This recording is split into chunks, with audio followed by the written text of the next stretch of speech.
Aujourd'hui, nous allons parler de la SCM, qui est la Société Civile de Moyens. Je tiens à préciser que cette vidéo, l'aspect qui m'intéresse ici, ça sera sur le plan comptable. Mais je vais vous donner un petit bref quand même de ce que c'est qu'une société civile de moyens. La société civile de moyens permettra aux professionnels libéraux de mutualiser le coût d'exploitation, c'est-à-dire le coût du matériel, les locaux, le personnel, tout en maintenant une indépendance dans la pratique. Elle est particulièrement utile pour réduire les charges en répartissant les frais entre les associés tout en offrant une grande flexibilité. Les statuts doivent être rédigés, le régime fiscal est avantageux, la société civile de moyens n'étant pas imposée directement et les spécificités concernant la TVA s'appliquent également.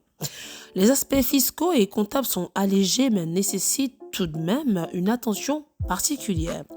Les associés, quant à eux, sont responsables indéfiniment des dettes de la société civile de moyens, ce qui constitue un inconvénient important à considérer.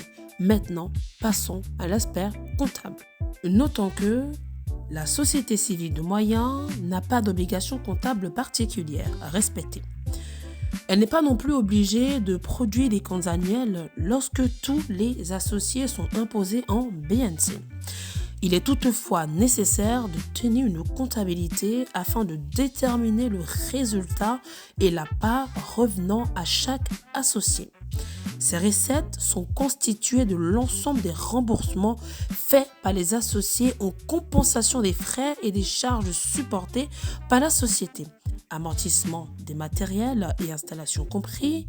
Elles peuvent également comprendre des sommes perçues à titre d'opérations commerciales réalisées auprès des tiers.